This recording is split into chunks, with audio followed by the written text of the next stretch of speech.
So every few days, Bronwyn asks me if there's much kerosene left in this thing, and every few days I keep coming back to her with the same answer, saying yes, there's plenty in there. So I'm just going to make that a little easier to figure out. First off, how we do it at the moment is shove it in there. So where it starts getting wet is the level at which the tank is at. I don't like doing that because it gets my hands smelly and I start losing gasoline that way, or kerosene that way. So what I'm going to do is create a small electronic device that goes on top of the lid and measures how far down is the liquid. So it's going to use sonar to bounce and catch the reflection and measure how far down it is. So this is the device basically. To start on this side, we've got a battery. Now this is going to be a quite large battery. What are they called? 18650s. Which is well overkill for what I have, but I don't have any smaller battery holders, so I'm going to have to use one of these.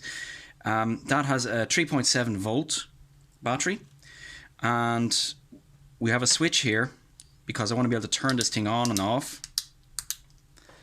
And the power goes through this, which is a step-up converter, which will step it up from, well, below 5 volts to 5 volts. So 5 volts comes out of this into the Arduino.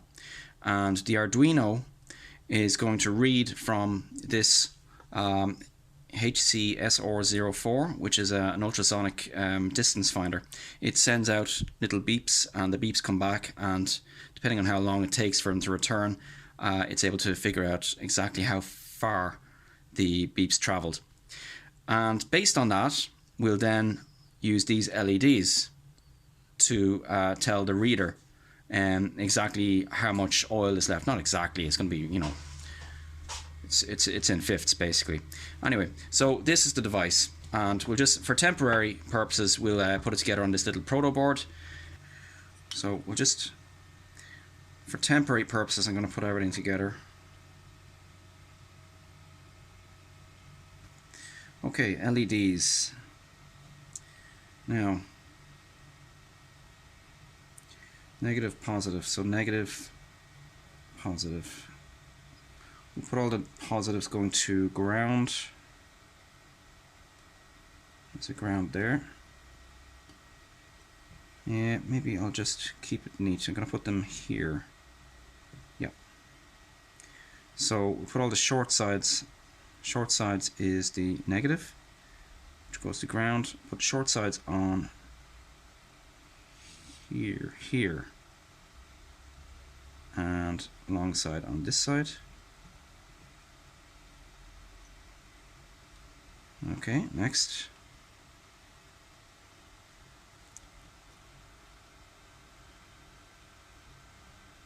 I'm actually going to stick it into the same line.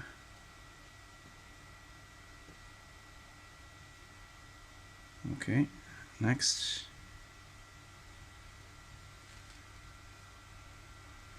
Again, let's stick it in the same line there.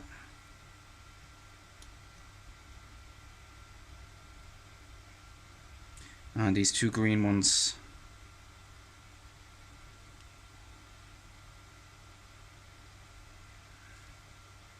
positive, negative. I'm going to bring the negative right the way over here to this ground here. So I'll just stretch these out. Let's see, it's big enough, yeah.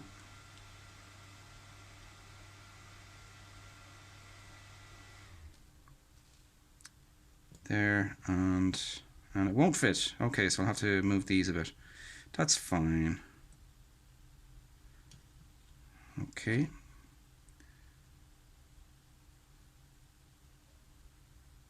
This one here, short end to the left, long end to the right.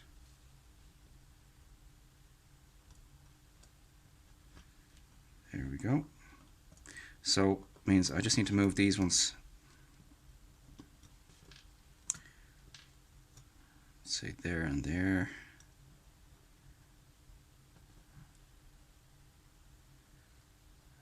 There and there. Yep. and there, and there.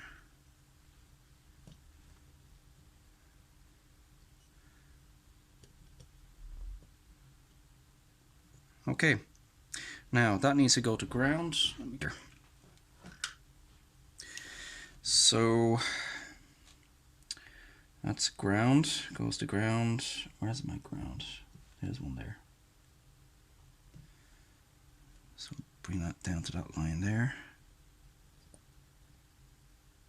Okay, and this one's already in the ground. Now we need to wire these up to ports. I see ports here, 2, 3, 4, 5, and 6. So I'm going to try and wire them in there, or maybe these are getting in the way now. Maybe I should get a bigger proto board. I'll work on this. I'll work with this. Right, actually, what have I got here? 12 and 13, 10, 12, 10, 11, 12, and 13, and 6. So I'll use this side. Right. It doesn't have to be neat at this point.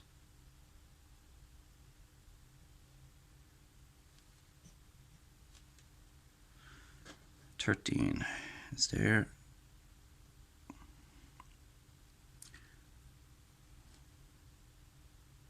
12.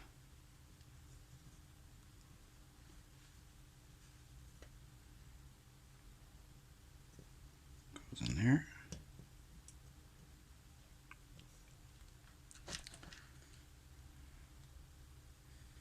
11.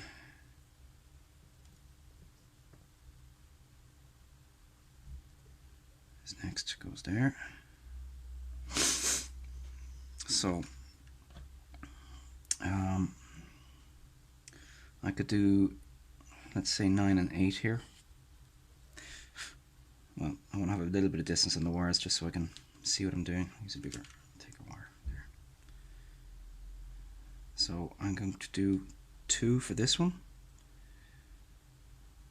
That goes into 2. And 1 for the next, or 3 to the next one. 3.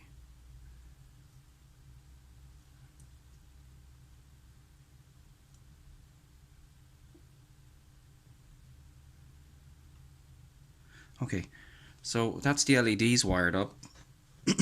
Now I need to wire up the SR, what is it, an SR04, HC SR04. Yes, that's handy. So if we look at this side, you can see down the bottom, ground, echo, trig, VCC. So the ground is basically this same line here that I have for the LEDs. So I can really plug that in just there, and then I don't need an extra wire. The echo connects to any digital pin, so I could connect it to, let's say, what is that?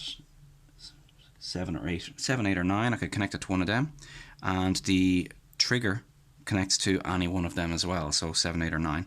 And then VCC is voltage, so that would be, let's say, the voltage line there. So let's start wiring that up. I'll put this in so that the ground pin is in the same line as the grounds of these LEDs, and I'll just wire up that VCC directly into VCC port over here. Actually, easier to do it the other way around, that way, and then over here. My fingers are too big for this. Hold on.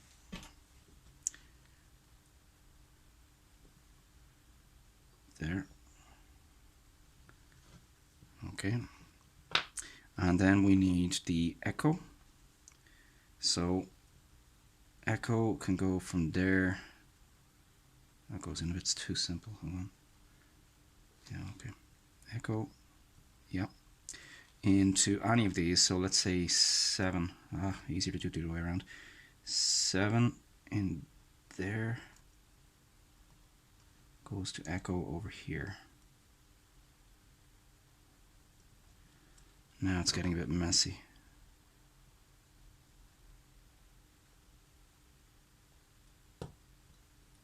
Okay, that's in. And then 8 over here goes into trigger over there. Now, hopefully after all this, when I get it working, we'll still be able to see the LEDs. Right, so that's all the wiring done for the prototype. Okay, so to plug it into the computer, we need to hook these up into this USB programmer and wire these things in. So let's see, what have we got here? There are 2 ground pins, only need 1. Let's see how many wires we actually need. 1, 2, 3, 4, 5. There are 5 here that look interesting. Yeah, so 5. 1, 2, 3, 1, 2, 3, 4, 5. So if there's a green one there, let's just take that off. Okay, don't need these. Okay, so looking at the programmer here, I can see there are pins for DTR, which I suppose is a signal to tell this thing that things are going on. RX, that's receive, transmit, plus 5 volts, ground, and 3 volts. Now this Arduino here is a 5 volt, so I'm going to ignore the 3 volt completely and just plug in everything else. So it doesn't really matter what colors we use here. Let's plug them all in except for the 3 volt.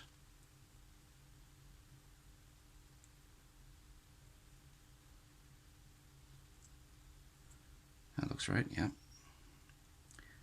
Okay, now on the other end we care what colors are where, because they need to match. They need to, well, go to the correct pins on this side. So DTR, I've got a DTR here. DTR, what's that? TX0 is next, or X0, VCC, ground, and ground. So let's check this out.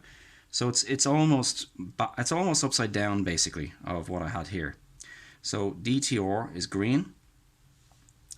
That goes in there. Then I've got RXD. Now RXD connects to TX. So receive here is transmit here. So the RXD is yellow, and yellow goes to transmit, which is this next pin here. So yellow goes in there, if I can get it. Yep. Next we have RX1, I think it says, receive. So transmit on this side, which is orange, goes to receive on this side. So orange goes in to the next pin, if I can get it to do so. Okay. Next we have VCC. In this case the voltage is plus 5 volts, and oh, well, that's interesting, it's red, which is the color we usually use for positive electricity anyway. And ground in this case is brown, and we can plug into either of these 2 pins. They're both ground, both connected together. I don't know why there are 2 of them. I just plug that back in. Now that looks good. Let's plug it into the laptop. So first we're going to set up some consts to define what the pins are that we're using. So we'll say trigger pin. That's brilliant. So let's try that. Upload. And it's uploading. Okay, so we've got red, which means that it detects the distance is very far away, probably because it's detecting the far wall. Look at that. Isn't that great? So green means I'm very close. I'll just move it further back. You can see that it changes to a different LED. Now the reason that we have this kind of intermittent red-green is because I only have a hand here, and this the range here is kind of spreading it out a bit. So in the actual in the container outside, what it's looking at is a huge pool of kerosene. So that's going to be a solid wall basically. So now I've got a lump of cardboard here, so that should let me get a bit further away.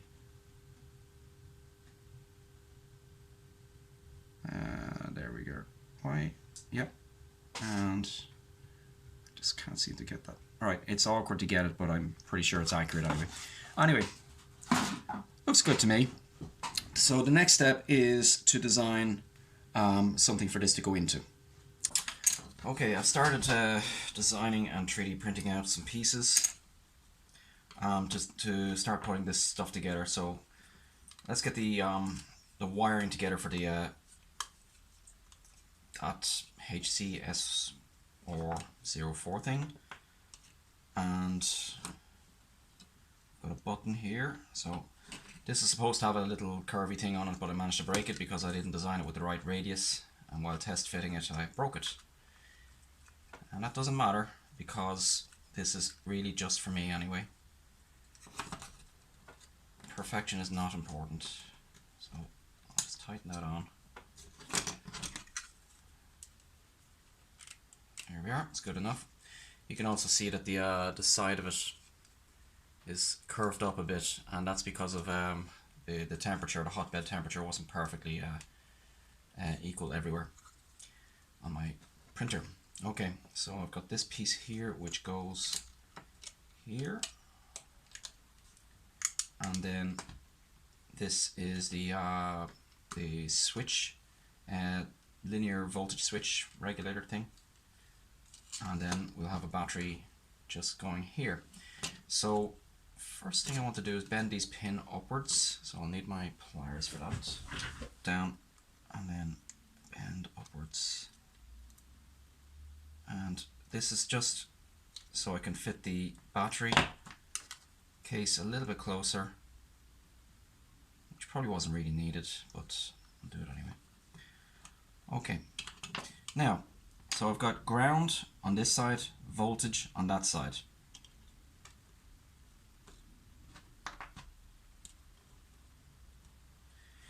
This takes an input of 3.7, or well, 3.7 in this case because that's what this battery is going to be.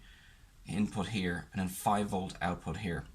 The Arduino takes a 5 volt, and this HCS or 04 also takes 5 volt. So I'm going to feed the electricity straight out of this into both the Arduino and the thing. Now I don't have a USB connection here. I think this is actually too much, so I'm just going to cut this right off.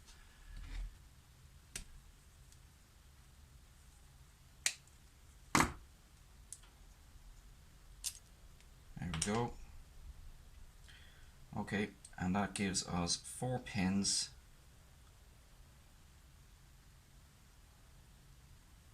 And I don't remember, but I think the outside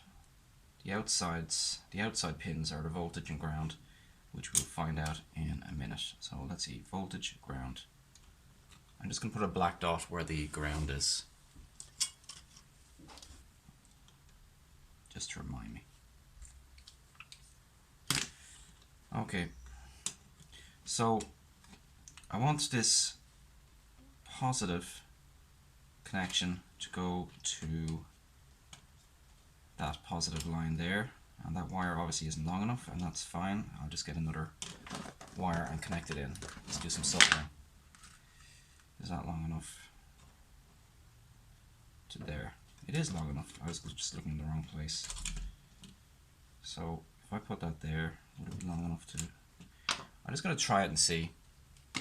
So I'll strip the end. Just a little bit of the end. That should hopefully be enough. And I'm just going to solder this.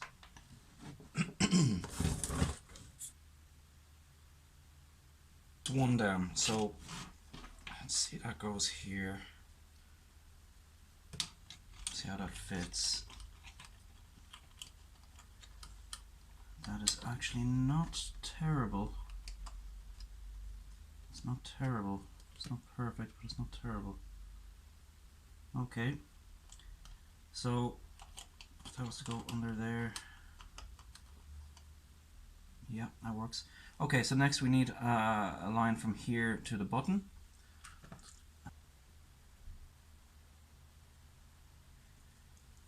Oh, on. I'll just the wire first.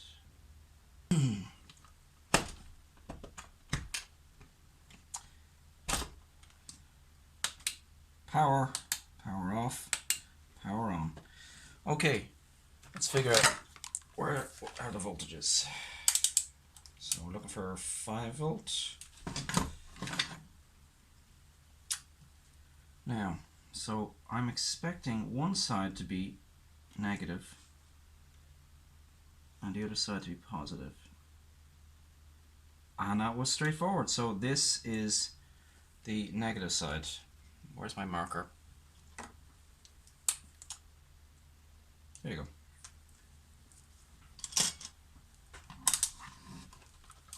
But you know what? I'm going to take this off as well because I also need to power the Arduino from this. Yeah. So let's see. I need to get these out. I'll use a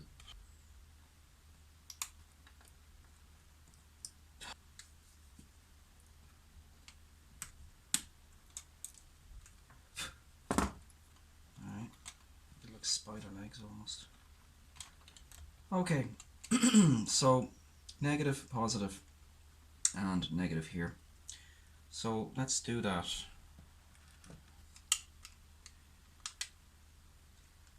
Yeah. All right. So I'll cut this in half. And strip the end.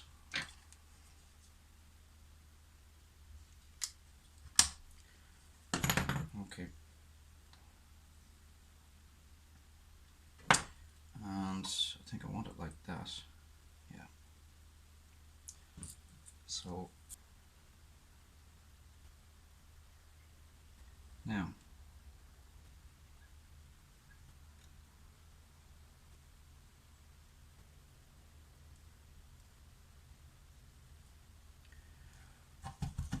and we're done for now.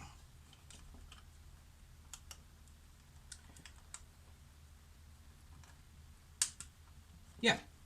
Right, now the final piece that I'm going to use is I want to use a DuPont connection on the Arduino, which means I'll just get one down from here. Right, so this is a DuPont connection here. So you have a piece at the end here which can slot in like that to the other side. So on the Arduino, the pins that come out are basically that size. So I want to have 2 of these, one in black, one in red, let's say, just to signify positive and negative. So I'll just get a red one as well. And I'm going to connect them onto that so that the Arduino can be connected separately. That should give.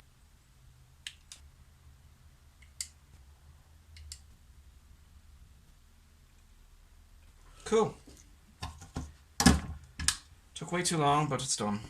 Alright, so let's, I'm going to glue this down. Put some glue here, yeah.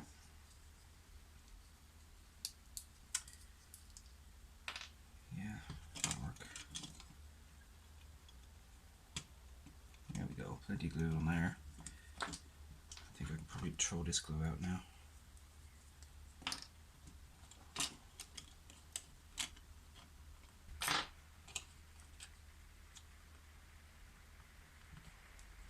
I should be able to turn it on, turn it off. Now, handy thing with the DuPont connections is that we have these little 2 plates there. So if I turn this on and measure at the plates, well then we should get, I've got 5 volts exactly. 5 volts exactly. So right now this is being powered and I've got power here that I can connect into the Arduino when we finish off that bit. Alright, let's go on to the next bit.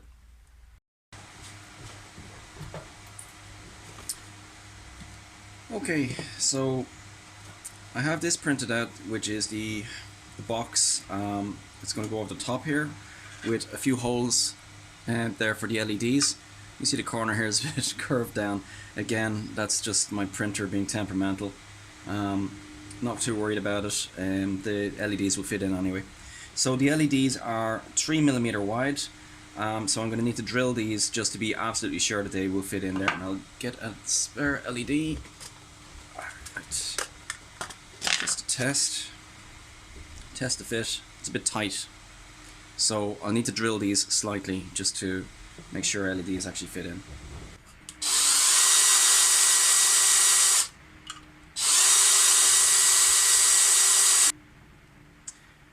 and that's snug, fits nicely. Okay, so next we need to organize the LEDs so that they're in a line, and I can just plug them directly in here. Now what I've done here with this design is I measured this proto board, and you can see that lines up there with every second slot. So it's 2.5 millimeters in between each one of these, so there's 5 millimeters in between these. So I'm going to put some LEDs into here and then and snap it off. Then I can just connect it directly in there. Also lets me join up all the ground lines. And so I'll just cut from there across. So just snap it. Yep. And snap. There we go. So the LEDs can go in here. And I'm going to put them in so that the pin side is on this side. Right, so I want let's say the red ones first, and you see this two lengths. The longer length is the positive side, and the smaller length is the ground. So I'm going to put the ground on the bottom in each case. And again, bend the ground all the way to the right.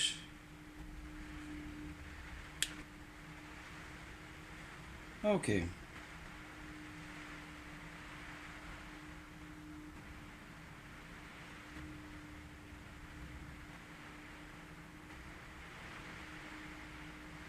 Okay, let's have a look at that now. That's more like it. So I've got red, 2 yellows, and 2 greens. So just straighten this up, and then I'm going to solder in the other sides. In fact, I'm going to straighten them up using this thing here. So I'll just plug that in.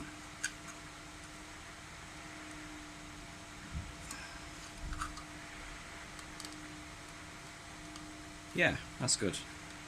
And I'm actually going to solder on this instead because it's exactly where I want it. Alright, let's do this.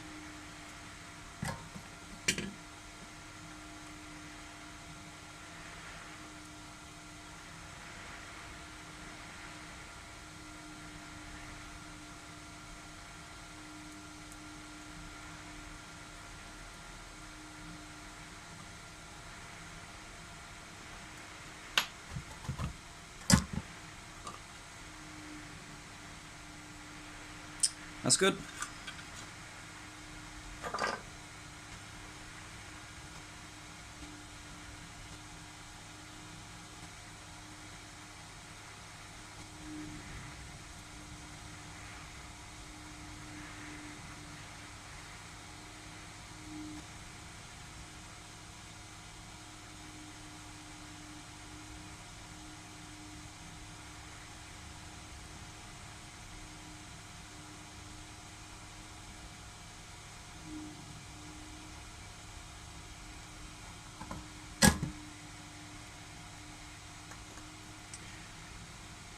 Okay. Right, so I should be able to stick this in the box now, and I'm not going to yet. I'm actually going to carry on with my program, have a look at the program that we wrote earlier on, so I know which pins they connected to. I'm just going to connect them on, and then let's put in the ground first. So that goes there. Pins are in like that. Now, red goes to 13. Orange goes to 12. 11, another orange. So this one goes to 11, which is right there. This one's going on 2. 2? Wow, it's far away. Right. So what if I bend these kind of sideways?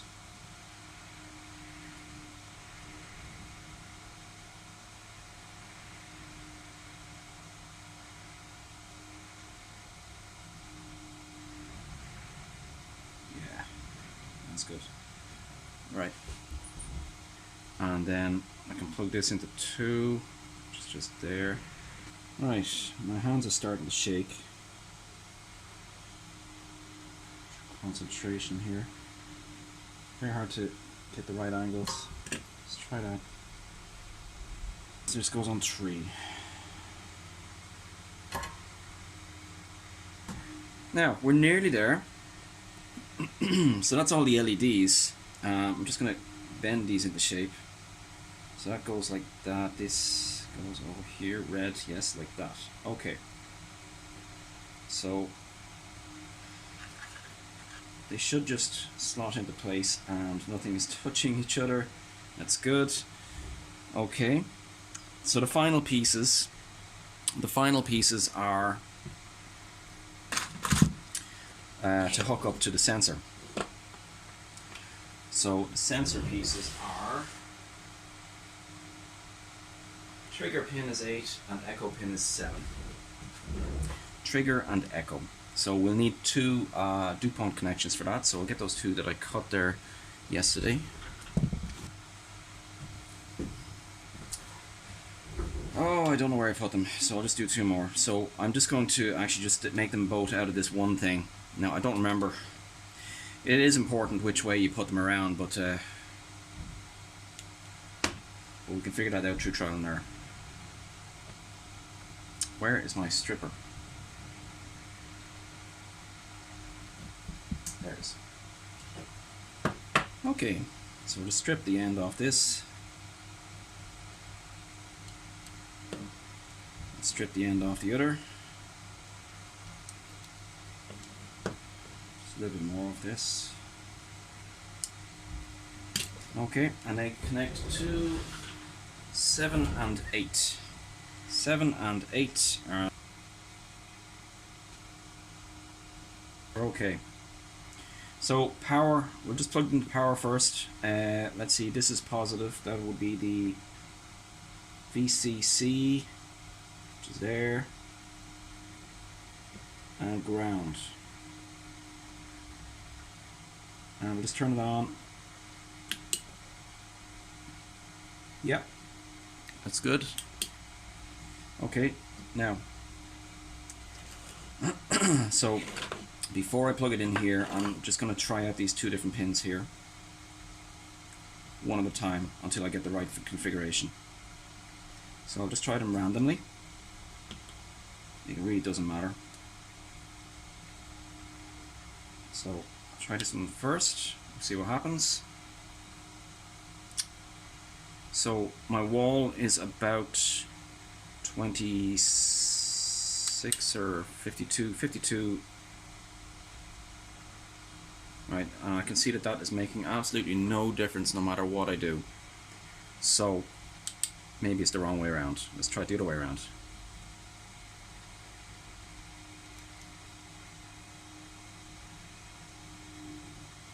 Let's try that. Aha! I could see one light went off and comes back on. And what if I point it further up? And there we go. That's much better. So we've got a working system now. So that's the way it is. So all I need to do now is stick that in to the lid. Right.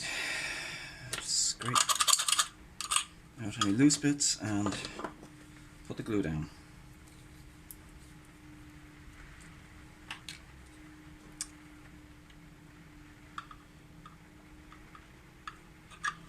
It doesn't have to be all that neat. It doesn't matter. It's going to dry clear anyway.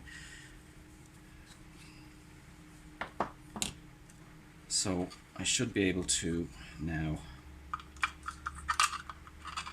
put the LEDs in place, push them in using whatever tool I have.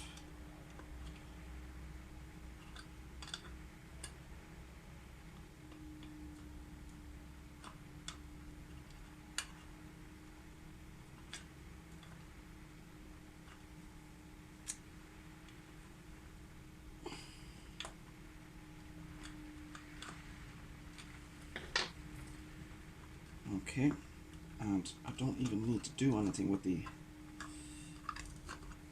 Arduino, just make sure it's kind of flattish, because the pressure of the wires will keep it down against the back anyway. Won't it? Maybe. And I should be able to just plug it in.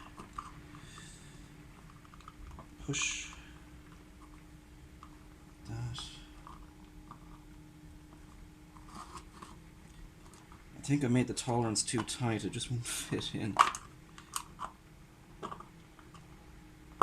There. There, it's nice, it's pretty. Isn't that nice? So I can just scrape off whatever glue is on the outside. And I should be able to get this to work now. If I point this downwards, I should get all the lights on. I changed the program earlier on so that if the oil is very close, then all the lights will be on.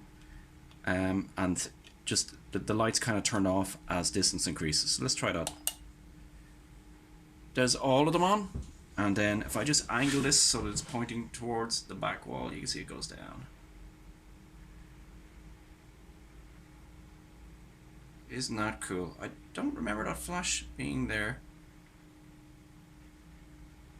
Still, it's a nice flash. I think I'll leave that. I like that. Okay, so next step is just gonna hammer that into place and then glue it onto. Oh, we need to drill the hole obviously in the lid of the tank, and then stick it in place.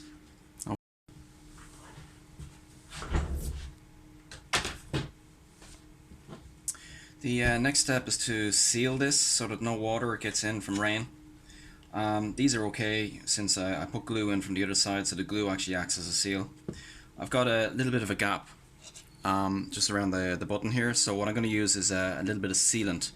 I suppose I could use hot glue as well, but I don't want to melt the plastic, so I'm going to use sealant instead. So I have normal roof and gutter sealant, and I was just reading the instructions on this. I think this is funny. It says do not apply in temperatures below 50 centigrade or above 300 centigrade. Now 50 centigrade is 17 degrees hotter than Ireland has ever had. So technically this should never be used in Ireland, or really any other country. I suppose Death Valley maybe, but let's just use it anyway. Come on, out you come. Whoa, that's a bit much.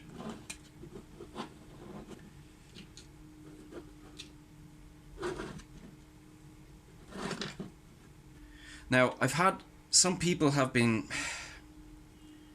saying, oh, they're worried that things might explode, etc., etc. Kerosene doesn't just explode. It's home heating oil. It doesn't explode. I mean, in the 1890s, it was described in a chemical manual as being very explosive, but that was, people were adding things to it. People were adding things like naphtha to the gas, to the gasoline, and it was just exploding. And you know, don't do that. But kerosene on its own doesn't explode until it gets above 37 degrees centigrade. And at that temperature, the vapor off it can mix with air and go and become flammable. But Ireland has never been recorded being any hotter than 33 degrees centigrade.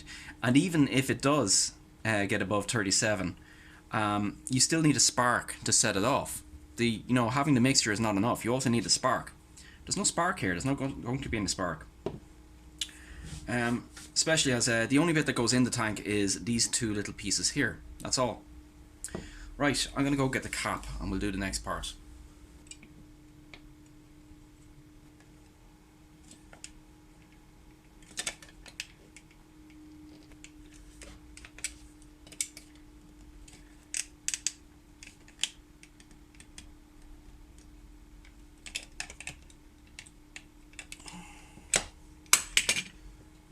That's it. There we go. Now, this should just hopefully slot in, and it does. It just slots in very, very nicely. Look at that.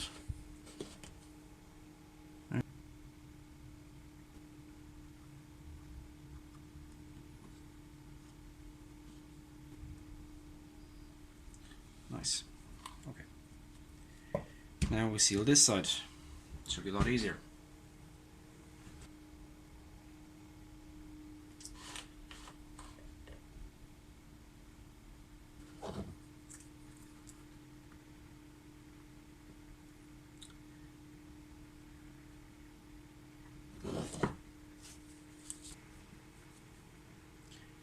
I'm happy. Are you happy?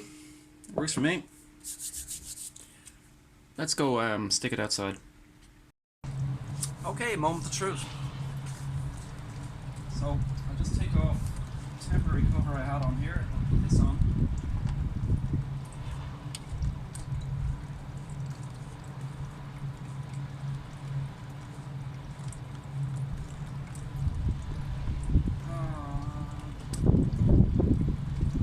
Alrighty,